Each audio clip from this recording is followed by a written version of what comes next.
Michael Jackson didn't just become the king of pop by accident, he manifested it. From the time he was a child, Michael believed deep in his soul that he was destined for greatness. But belief alone wasn't enough. What separated Michael from others wasn't just talent, it was vision, focus, and unparalleled work ethic. This is a story of how Michael Jackson turned belief into legacy, how he visualized his future, committed to his craft, and worked harder than anyone in the industry to become one of the most successful entertainers in human history. Michael Jackson was born on August 29th, 1958, in Gary, Indiana, a small industrial town far from the spotlight of Hollywood. But even as a child, he had big dreams. At just age of 6 years old, Michael joined his older brothers in the Jackson 5, and by age of 10, he was already a star, appearing on national television, topping charts, and winning over America with his voice, charisma, and dance moves. But behind the charm was a fierce internal fire. Michael would often tell people that he was going to be the greatest entertainer of all time. He said it with conviction. He believed it, he felt it, and he moved like someone who knew that greatness was destiny.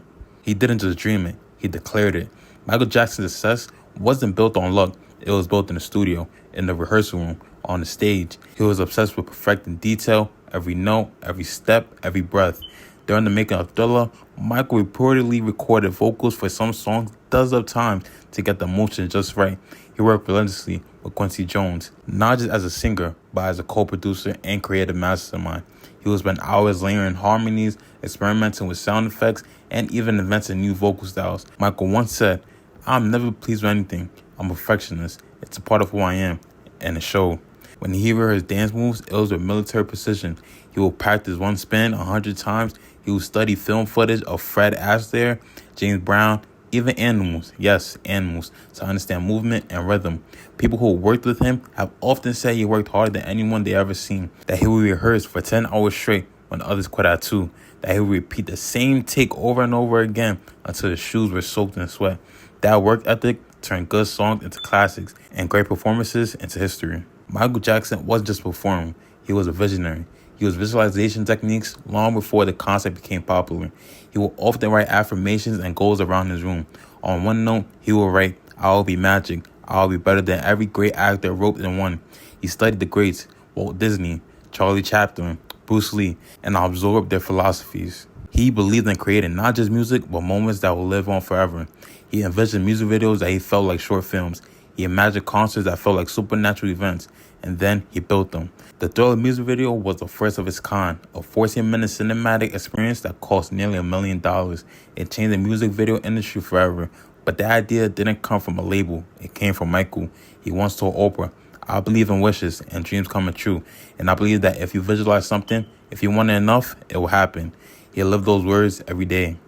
By 1979, Michael Jackson already had achieved what most artists could only dream of. His first true solo breakout, Off the Wall, was a smash success. It was critically acclaimed, commercially dominant, and musically groundbreaking. With hits like Don't Stop Till You Get Enough, Rock With You, and She's Out of My Life, the album sold over 20 million copies worldwide and marked Michael's evolution from child prodigy to grown artist. But for Michael, it just wasn't enough. He wanted more. He expected more. Despite the success of Off the Wall, Michael felt overlooked by the industry. He only won 1 Grammy, Best R&B Vocal Performance for Don't Stop Till You Get Enough. Not Album of the Year, not Record of the Year. For someone who poured his soul into reinventing pop and R&B, it felt like a slap in the face. He later wrote in his autobiography, "It was a slap in the face. It hurt. That experience lit a fire in me. I said to myself, wait until the next album." That hunger, that sting became fuel, and what ignited would become the greatest selling album of all time. Michael's goal for Thriller wasn't just to make a great record. He wanted to make the biggest album in history. He envisioned a project that would transcend race, radio formats, and borders. He wanted to make music that felt cinematic, danceable, and unforgettable. He wanted every single track to be a hit. That's why Thriller wasn't just an album, it was a mission. Michael reunited with popular producer Quincy Jones and surrounded himself with the best in the business: Rod Temperton, Bruce Sweden, Steve Porcaro, Paul McCartney, and Eddie Van Halen. Every song was carefully constructed, obsessively revised. If something didn't hit, it was out. It was cut. No filler, no shortcuts. He said, "I wanted an album where every song was a killer, not just one or two, every single one." And he meant it. The result? 7 singles from a 9-track album, all charting, all legendary. Billie Jean, Beat It, Thriller, Want to Be Starting Something, Human Nature, PYT, The Girl Is Mine. Michael didn't just create a pop album, he created a global phenomenon. But Michael's ambition didn't stop at the music. He wanted to change the visual language of music itself. He revolutionized the music video with Thriller, a 14-minute short film that combined horror, Broadway, and MTV in a way no one had ever seen. He made videos that felt like blockbuster events. Billie Jean with his glowing sidewalk, Beat It with his gang ballad, Thriller with his zombies and iconic red jacket. He wasn't just making music, he was shaping culture. And behind it, it was all one driving force, a relentless belief in himself. Michael knew Thriller would change everything. He visualized success.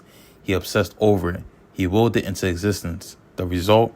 Thriller sold over 70 million copies worldwide, won 8 Grammys in one night, spent 37 weeks at the #1 spot on the Billboard charts, made Michael Jackson the biggest superstar in the world.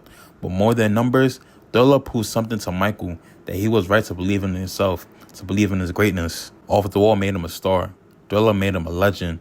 All of it started with a thought, a vision, a belief. With all of Michael's success came immense pressure. Fame wasn't always kind. He faced intense media scrutiny, legal battles, and personal struggles. He became a target, a myth, and a mystery. But even as the world tried to pull him down, Michael never stopped believing. In his darkest moments, he clung to creativity. He kept writing, kept dancing, kept dreaming. His 1991, Dangerous, his 1995, History, and even his posthumous work all showed signs of someone who refused to quit, someone who believed in the magic. He said, "To live is to be musical. Everything in the universe has a rhythm. Everything dances. Even in pain, he kept dancing." Michael Jackson's story isn't just about fame or money. It's about faith. Faith in yourself, in your gift, and in your dreams.